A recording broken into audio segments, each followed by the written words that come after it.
Hey, for all you home chefs out there, I'm Eric Liittschwager here today to show you how to make one of my favorite rugged recipes, which is a grilled flat iron steak complemented with butternut squash and kale and a polenta. I'll share some tips with you how I make this dish and how we can make it wonderful with some great wines. So let's get chopping. Quick Chop is provided by Mission Grocery Outlet in San Francisco. Today we're doing flat iron steak. It's 100% grass-fed and organic. The reason I've really grown to like this is because it's an incredible value.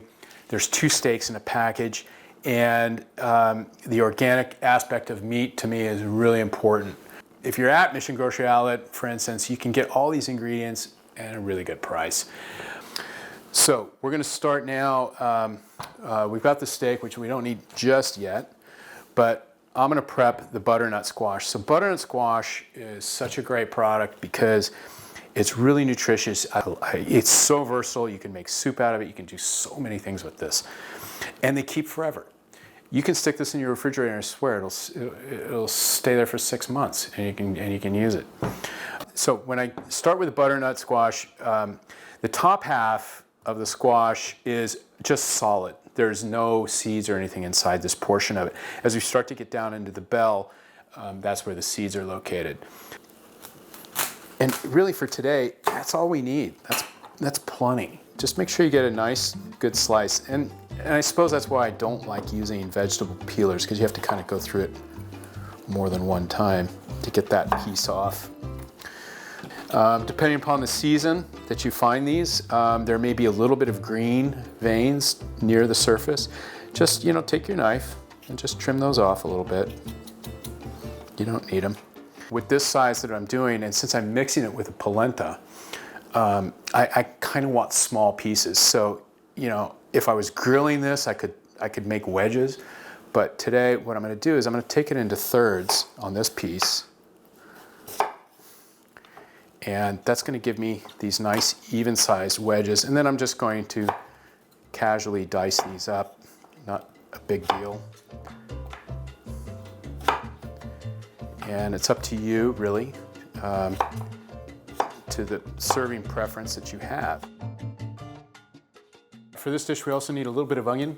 And we're also going to use some roasted peppers. Now, I do a lot of shopping at Mission Grocery Outlet because of the prices and the variety there is fantastic, and it's always changing. So you always get different things there, and you can afford at those price points to kind of explore your culinary adventures a little bit. You're not breaking the bank, but I do also like shopping at some of the other local stores. Trader Joe's a great store. I'm sure many of you shop there.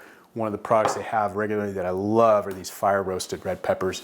Excellent. They're marinated in oil, and they've got a couple of great seasonings that I traditionally like to use. They're 21 seasons, so it's fantastic. All right, so let's get going on the onion. If you're looking to brown something and you're doubling the size of the recipe, you're going to need a larger pan if you want the onions or your ingredients to brown correctly. Julia Child said, never crowd your food in the pan, because you're not going to get the proper browning. So, for this dish, half an onion is more than adequate, probably even a little too much. In fact, I think that's probably about the right portion for what I'm doing. The onion is a component. It's not a main ingredient. It's just, it's adding a layer. If you go too much, it becomes too significant in flavor profile in the dish, and then you're just like saying, well, it's really onion polenta, which is not what we're after. As we expand out, you're cooking 4 or 6 people, you're going to need bigger pans. So don't think you're going to get a great browning by sticking 4 steaks into, one small pan. It's not going to happen.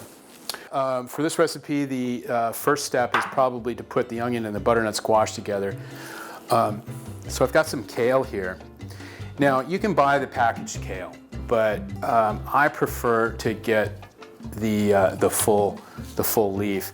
And the reason is because the packaged kale, you're getting a lot of the chopped stem, which is very tough in the package, and you have to kind of pick through it. And again, you want even cooking times, and you're going to get longer cooking times if you've got stem pieces in there, and shorter cooking times with the leaf portion. So what I usually do is I take the kale and I'll just kind of like whittle down the stem a little bit with the knife and kind of take that off of there. And if you got a nice sharp knife, it just comes right off. Now kale, unlike spinach, takes a little time to cook. It's fairly robust. I mean, it needs a little time in the pan to get to the proper texture. It is going to reduce down a little bit, so always go a little bit more than you think you're going to need. Another thing my grandmother used to teach me, she said, you know, when you're cutting parsley or things like this, you can mash it together and kind of smash it into your hand and then slice it. And she goes, there's no problem with that. You get a nice chop and it kind of comes out really, really cool. And you just make sure you get your fingers out of the way. Just curl your knuckles, curl your fingertips underneath, and you slide the knife down the fronts of your knuckles. So when you're slicing, keep your finger, don't do this. You take the tips off. Curl your fingertips under, and you just slide the knife down your knuckle to get that cut. All right, the flat iron steak, we're going to prep that now. So, you know, don't be afraid of these packaged steaks. You just have to know how to treat them. And that is in the prep. So they come packaged in these sealed packets, and you know, there's a little bit of liquid in there. And the reason that is because when they seal them, they need no air in there. If there's any air inside that package, it's going to cause oxidation of the meat. So there is naturally, or not naturally, but there is added a little bit of liquid. So what you want to do is you just want to dab it off and clean it off. Don't rinse it. Do not rinse it in the sink. That's not what you want to do. We're trying to remove liquid, more or less. And the reason you want it dry is because we're grilling this and we want it to brown. And if we've got liquid on it, it's not going to brown. It's just going to sit there. The liquid's going to sit there, and on a thin layer, it's just going to be boiling off. The meat's going to be cooking, not browning. The liquid is just boiling off of it. And it's going to be cooked, but it's just not going to look as good. One of the ways you can deal with that is you can score it a little bit. And you just, if you've got a nice sharp knife, just drag that knife across and hash it a little bit.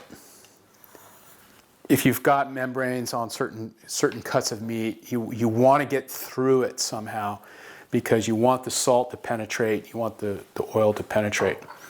So, simple treatment. Again, we're after the flavor of the meat, not the flavor of the cheap sauce. Okay, so if we want sauce, we're going to make our own sauce. We're not going to buy it. So, a little bit of salt. You know, I love using soy sauce, especially when you're dealing with thin cuts of meat. We want it to brown up nicely. So in order for us to do that, we got to add an accelerant to me, which is, and a great one, is a little bit of soy. Helps the coloring. We're using very, very little, but it really helps to bring that browning along. Now, if you're doing something like this, in my opinion, and you're going to add olive oil, which we are going to do, you add the olive oil last. If you put the olive oil on first, you're creating almost a barrier between whatever it is you're putting after, because you're putting an oil coating on top of something. All right, the meat's ready for the grill. We're just going to put that over here. Now, I could have done both sides. That's something we can do. But again, we're going to add a little layer of oil on the pan once we start to cook it. So that'll take care of that.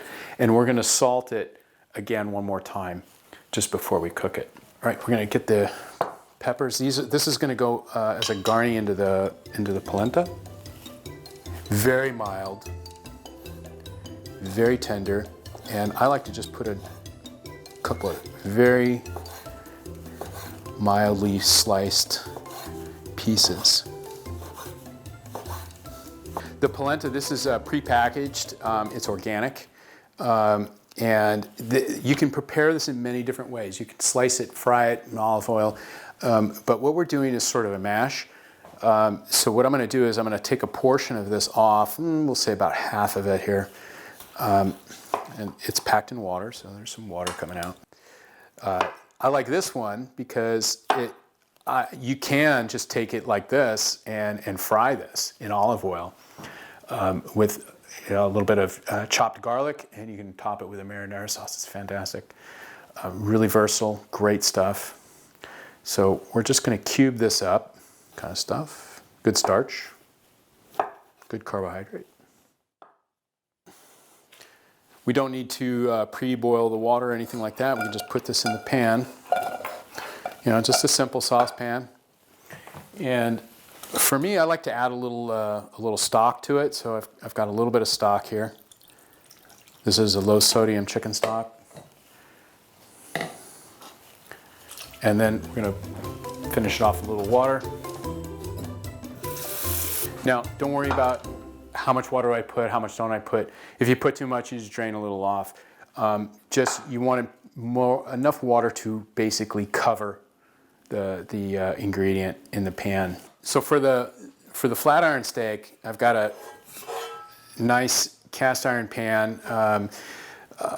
These are really versatile. I love to have these in the house because you can use them for so many different things. There's no plastic handle on this thing. We can stick the whole thing in the oven. It can handle high temperatures. So we're using this as our broiling pan. So I'm going to get the broiler going here. All right, so the pan's in the oven, and we want to preheat that pan. We want it up to temperature, so it's okay to stick it in there.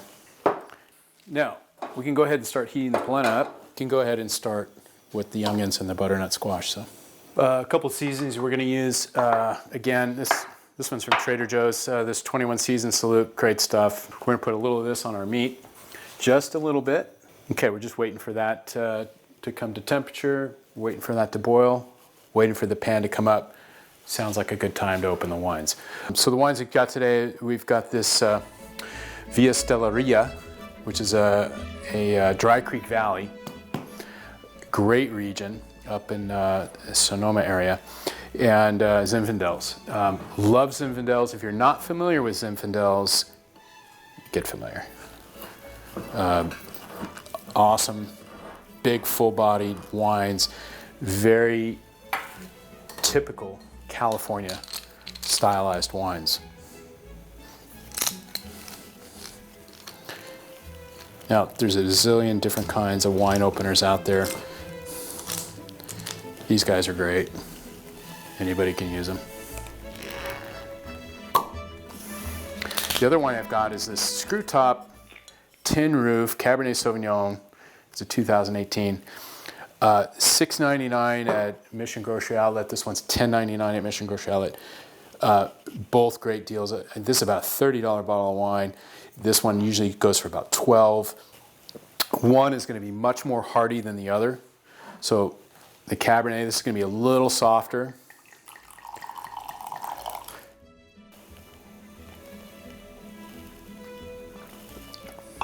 Yeah, nice blackberry fruit characters to it. Plum, very fresh actually, very fresh red. I like that. We can probably start our onion and our meat at the same time. When the meat comes out of the oven, we're going to set it aside and we're going to finish up the polenta. All right, so let's add a little bit of olive oil to the pan. Now, real important with olive oil, not to overcook it. So always put your hand above your pan a little bit. If it's super hot, don't put your oil in there. Just set it off to the back for a minute. Let it cool down. Just come down off temperature a little bit. So move it off to the side a little bit. Add your oil. If it's not smoking, you're good. But the pan was hot, so, and right away I've got more viscosity to the oil. So it's moving in the pan almost like oil or like a water, which tells me we're on temp. All right, I'm going to go ahead and add this. And again, sound is telling me that the pan was the correct temperature. As soon as I added that, it started sizzling and not smoking. Now, word about pink salt, because I use a lot of pink salt. It takes time for it to melt, and once it melts, the flavors are going to come out. So use a little bit. A lot of chefs will tell you you're going to cook, you're going to salt a dish 3 times. You're going to cook, you're going to salt at the beginning, you're going to salt in the middle, and you're going to salt when you're finished. The polenta is already cooked. So all we're doing with the polenta is we're kind of heating it up and softening it up. The butternut squash, we cut it small. So the butternut and the onion will cook at about the same time. One of the things I'm going to do here is the bottom side of the steak that's going to hit the pan, I'm going to brush it with a little grapeseed oil. Grapeseed oil, I like to use it because it has a much higher flash point when we're broiling and it won't burn. So we're going to put that in there, and that's going to be the side that's going to face down into the pan.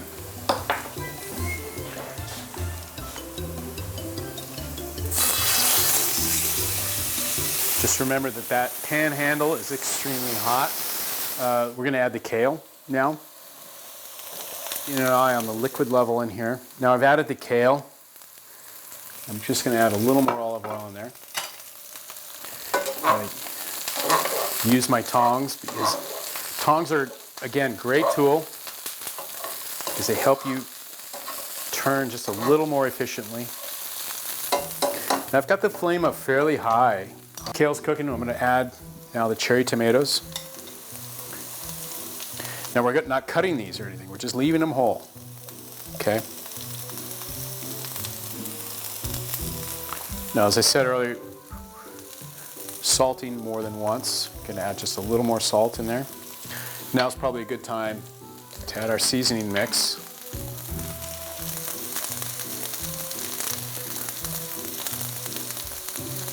Once what you have in the broiler is starting to brown, keep an eye on it. Don't take your eye off it. Don't walk away. Because the ingredient, the meat, has come to temperature now. Now it's starting to brown. And it's just going to continue to brown at a much more rapid rate than it was at the beginning when you put it in.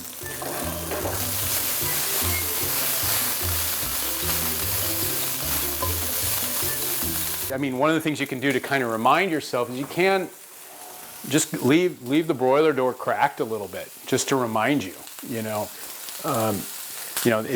This is not the point to start answering your text messages from your ex-girlfriend, because you're just going to get distracted and screw it all up, like you did the relationship. All right, so we've got the meat out. One piece is a little thicker in the middle. I'm going to touch it. Seems about right. So,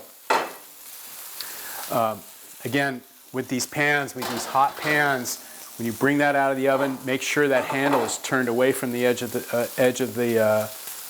counter. If you've got kids, you don't want them coming around and grabbing that handle.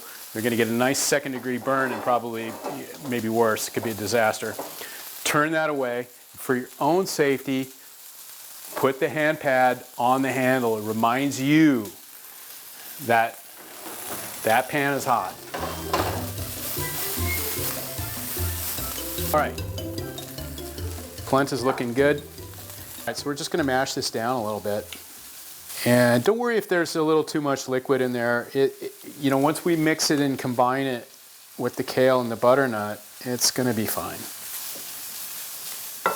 Now I'm going to leave that sit for just a second. So we're going to pull the meat out of the pan because if we're still leaving it in this hot pan, it's going to continue to cook. So we want to arrest the cooking process. It needs to sit so those flavors can retract into the fibers. Now we can go ahead and add the polenta.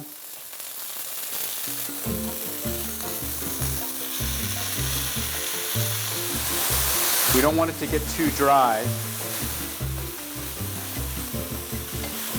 We're just going to add the rest of our stock mixture that we have.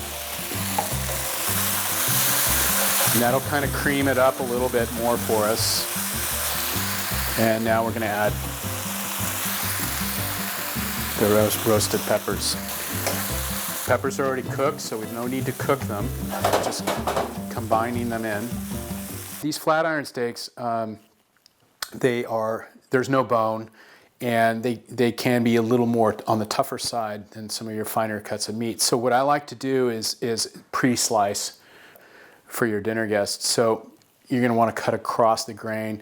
So figure out where the grain is going, and then we're just going to go ahead and take some slicing here. Now I've noticed here as I'm cutting, I'm actually cutting with the grain, so I need to change, and I need to come over and cut across it. And the reason you want to cut across the grain like that is because it just makes the meat more tender. Now I cooked these medium rare, which I think is the only way to cook meat.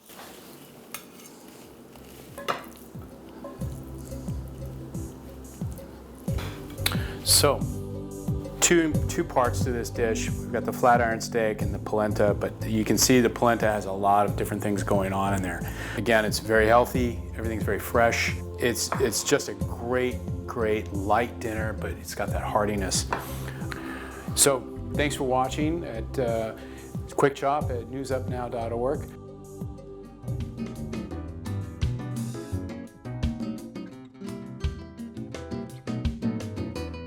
Hope it tastes as good as it looks.